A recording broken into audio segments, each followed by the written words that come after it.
कुछ दिलचस्प और मोटिवेशनल स्टोरीज की तलाश। पिछले दिनों उत्तरांचल द्वीप की टीम को उत्तरकाशी ले गई। देहरादून से महज 120 किलोमीटर दूर एक गांव हम पहुंचे। प्लानिंग के मुताबिक हम द वुमेन्स विलेज स्टोरी के लिए वहां गए थे, जो हम आपको कुछ दिन पहले ही दिखा चुके हैं। लेकिन मौका मिला तो गांव भी घूमे। नाम है गांव का मथौली। बेहद शांत लेकिन उत्तराखंड का एक जीवंत गांव, जीवंत हर लिहाज से।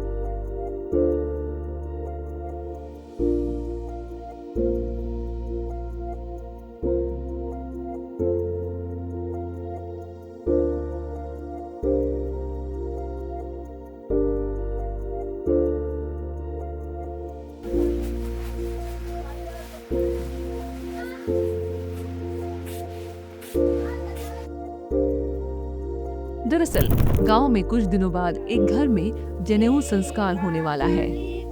महिलाएं रोजमर्रा का काम निपटाने के बाद इकट्ठा हुई हैं चावलों की साफ सफाई के लिए, जो जनेऊ संस्कार के दौरान इस्तेमाल होने वाला है।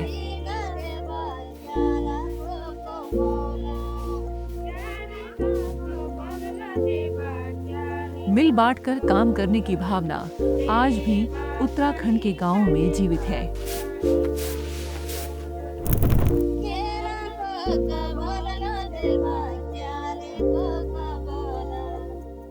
आज भी जहां बहुत ज्यादा शहरीकरण नहीं हुआ है, वहां गांव की महिलाएं और पुरुष गांव का कोई भी कामकाज हो मिल बांट कर पूरा कर लेते हैं। परंपरा है संगठन की, जीवित भी है और पोषित भी है।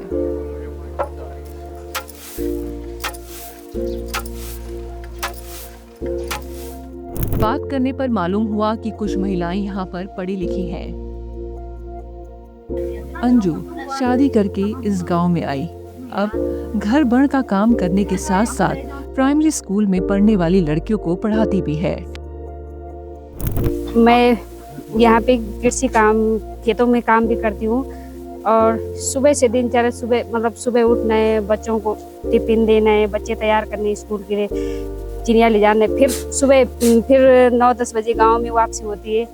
और उसके बाद खेतों का काम, जैसे गाय भैंस के लिए चारा लाना है और फिर कपड़े धुलने के लिए होते हैं दिन में।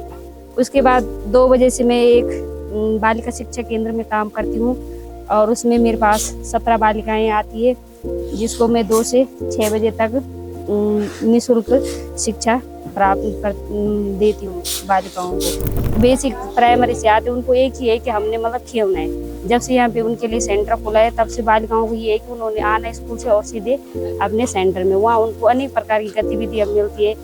बच्चों को भी अच्छा लगता है और मुझे खुद भी उनके साथ काम करना अच्छा लगता है। कुछ बच्चे हमसे सीखते हैं, कुछ हम भी बच्चों से नए तरीके से कुछ सीखते हैं। अभी थोड़ी देर में मथौली गांव में एक एनजीओ की अनोखी पाठशाला शुरू होने वाली है। थोड़ा समय था तो सोचा इस बीच गांव की प्राथमिक स्कूल हो आते हैं। स्कूल के परिसर में घुसते ही समझ आया कि शिक्षा की लौ इस गांव में कैसे बचपन से ही मदमस्त टिमटिमा रही है। यहाँ पहुंचकर महसूस भी हुआ और उसका एहसास भी हुआ।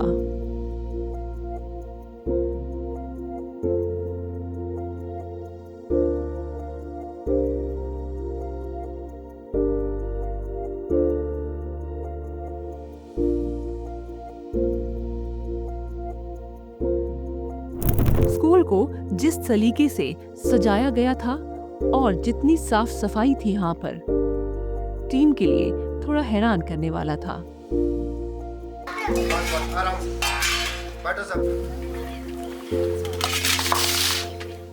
गांव के इस प्राथमिक विद्यालय को एक नहीं कई पुरस्कार मिले हैं।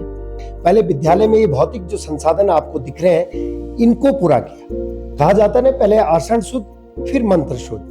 तो धीरे धीरे मैंने करते हुए आज मैं यहाँ तक पहुंचा हूँ। मैं 2017-18 और 18-19 ये कंटिन्यू में, एक होता है विद्यालय में विद्यालय प्रबंधन समिति, जिसे एसएमसी कहते हैं हम। उसमें क्या होती, एक स्कूल मैनेजमेंट कमेटी होती है, जिसमें हमारे जो पेरेंट्स हैं उनका और हमारा बराबर का योगदान रहता है।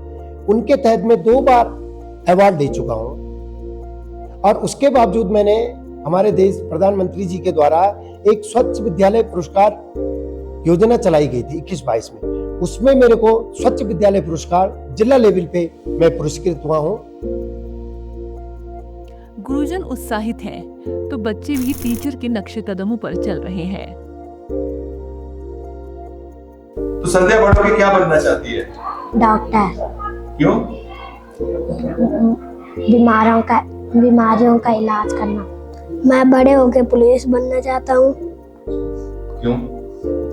चोरों को पकड़ूंगा। जो पलायन हो गया ज्यादा, लेकिन जो मेरा ये गांव मथुरी है इसमें पलायन है लेकिन बहुत कम मात्रा में, और जो नौकरी पेशा वाले लोग भी है वो भी समय समय पे घर आते हैं। अभी मैं बात करूंगा तो अभी यहीं से भी एक लड़का अभी 12th करने के बाद बच्चा MBBS में सेलेक्ट हुआ, दून मेडिकल कॉलेज से MBBS की पढ़ाई कर रहा है।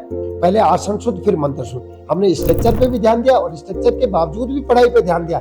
इसका प्रतिफल यह है कि मेरे बच्चे लगातार 2 साल एक मुख्यमंत्री उदयमान खिलाड़ी और मुख्यमंत्री छात्रवृत्ति योजना चली है, उसमें मेरे बच्चे लगातार 2 सालों से सेलेक्ट होकर आ रहे हैं, जिनमें प्रत्येक साल बच्चे को 18,000 रुपए मिलता है पर ईयर।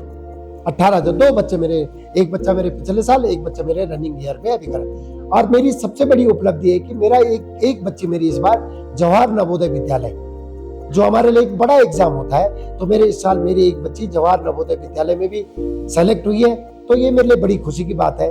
गांव का प्राथमिक विद्यालय देखकर मन खुश हुआ।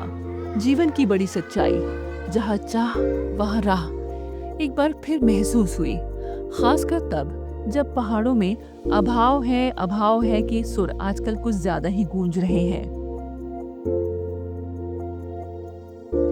वापस गांव लौटे तो एक अनोखी पाठशाला लग चुकी थी।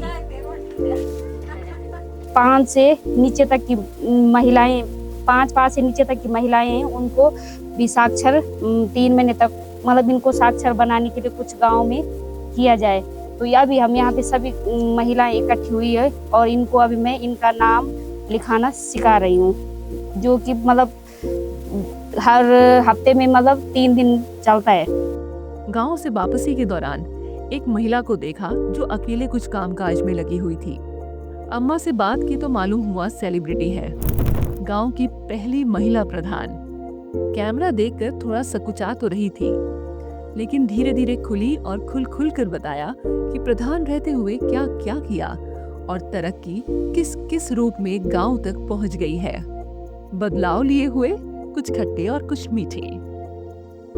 रोजगार जाती सब महिलाओं को, कोई बिन रोजगार है, पुरुष है, महिला है, सबको काम देते थे, उसे काम कराते थे, उनका पेमेंट भी भुगतान कराते थे। अब खातों में जा रहा था पैसे।